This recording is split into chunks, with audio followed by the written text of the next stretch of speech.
sa lupa niyang mahiwaga. Ang nais ko sana'y minsan pa makita siya't makasama. Ito yung kidnap biktima. Taas ang kamay! Saan po problema? Bakit niyo siya hinuhuli? Sumama ka sa akin para palabas yung kidnapper ako, no? Hindi! Jezebel, ikaw ba yan? Naalala mo pa ako?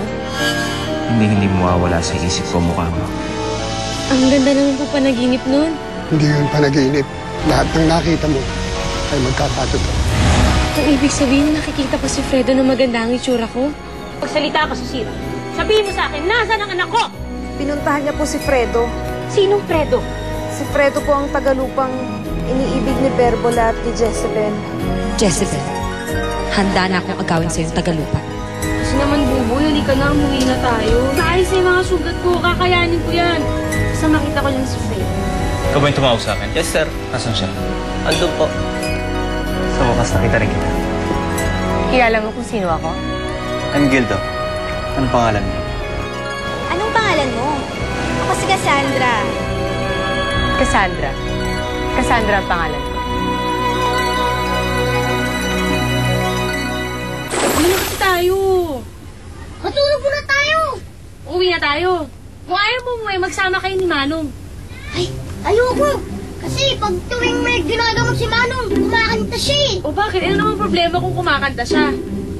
Eh, hindi ko alam, para siya sinasagiban.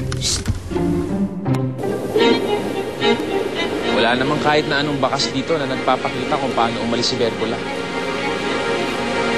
Ang pinagtataka ko lang, Rebus, paano nagkaroon ng paat binti si Prinsesa Berbola na gagamitin niya sa lupa? Yun din pinagtataka ko. Si Amafura lang naman ang pwedeng magbigay sa kanya noon. At sigurado kung hindi siya tutulungan ni Amafura. Correct ka dyan. Ano yun? Narinig mo ba yun? Parang narinig na boses. Hello, that's me. Amafura, ikaw ba yan? Correct, ako nga. Anong nangyari sa'yo? Ba't nagkaganyan ka? Cassandra pala pangalan niya. Sandra? Ang pangalan mo? Tagal kitang hinanap. Saan ka ba nang galing? Galing ako sa malayong lugar. Malayo ang nilakbay ko. Tagal kitang hinintay. Well, that Berbola girl tricked me. She made me away-away to blasting effect. Yun, yung pasaway naman na salamin. Bumalik naman sa akin. Ito, ganito na nangyari sa akin. Nagkaganito na ako. Naging punggok ka? Excuse me, no? Portion pa din ng body ko. In fairness, don't forget, I'm small, but terrible. Nang slight. Ayan, wala tuloy yung pearl shells ko. Yung pearls ko. Eh di, makapangyarihan na ngayon si Berbola. Yeah. Of course naman, no? Naku, kailangan natin balaan si Jezebel agad. Siguradong nasa panganib ang buhay niya ngayong nasa lupa na si Berbola. Good luck kay Jezebel. Kayang-kaya na siyang tsubahin ni Berbola. Kayong dalawa dyan, ha? Di pa kayo nagbabayad, ha? Sabihin, lalata tayo. Kaya maingay. Okay, ikaw, pangit na bata. Ikaw, pangit na babae. Bayad na kayo. Ha? Pangit! Wala kami kasamang pangit dito, ha? Oo nga. Gwapo ako. Ganda ko. Oo nga.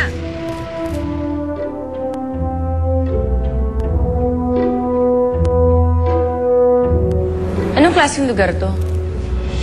Ito, dito ang opisina natin. Dali, dito ka muna. Dito ka muna. Sandali.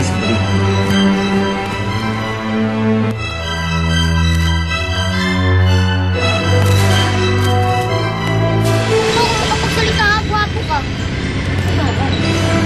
Bakit kayo? Perfect? Gusto na magbayad kayo. Kung di kayo magbabayad, bumaba kayo. Manong, sige na. Sige na po, Mangang Pogi. Sige na, libre na yan.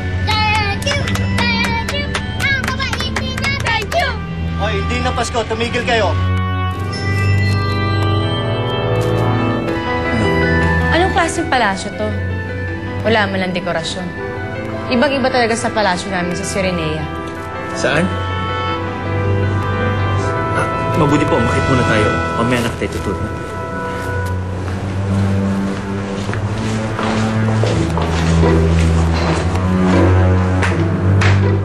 Charity, palibutan niya natin ng bakod yung buong perimeter ng warehouse na yan. Para hindi na maulit yung nangyari kay Betty. Wala ka dapat ipag-alala. Ang kumpanya magbabayad lahat. Bibihis ng kanila. Bibigyan ka nila ng magandang tirahan. Kami ang bahala sa'yo dito. Ha? Sandali lang. I have to attend some client meeting. Wait. Exhaust all security and safety measures. Sir, pakibistigahan man yung nangyari. Kaya nga po kami dito, Mr. Ligas. Wala na libre-libre. Baba! Baba! Huwag naman po, pumayag naman po kayo. Huwag lang naman kami, oh. Sila po! Libre na lang! Basta, baba! Ang sungit naman ito! Oo nga! Sana magpatan kayo! Oo nga! Ano? Pangit! Pagret! Paano kinikili mo? Basta, kung di kayo magbabayad, huwag ka kayong pumasaya na kayo. Sandali! Huwag ka magsalita! Baka lang hininga mo! Baka lang ka! Pagret! Pagret!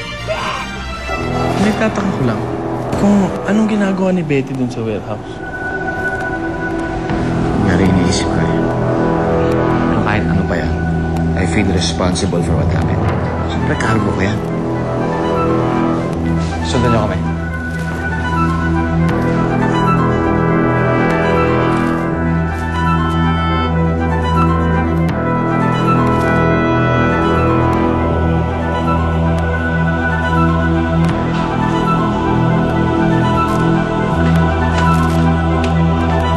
Sa conference room. Sir, pasok muna tayo dito. So I think I get them something to drink first. Uy, Isabel, napapagod ka na ba? Gusto mo nang pahinga? Ayos lang ako, Buboy. Ikaw ba? Pagod ka na ba? Nako! Sus! Yakan nga ka to. Ikaw lang yung intindi ko. Baka sumakit na naman yung sugat mo. Oh, Manong! Manong! Masakay po kami! Manong! Sakay po kami! Manong! Masakay kami! Hoy! Hoy, masakay kami! Hoy!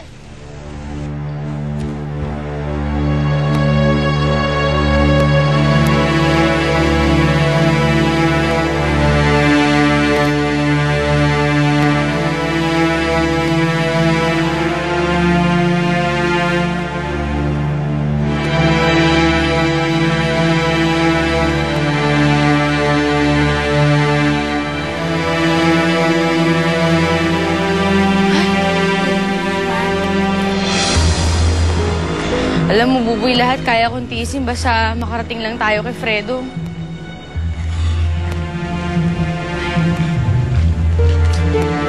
Paano kaya tayo makakauwi niyan?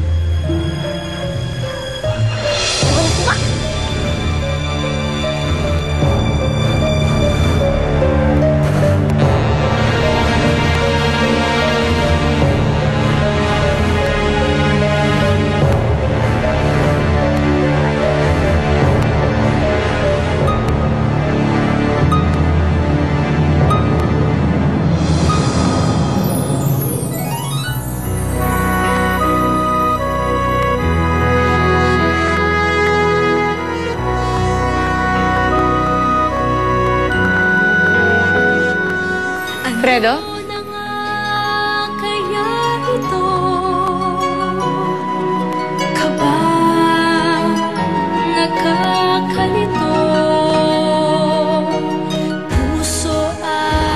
Jezebel?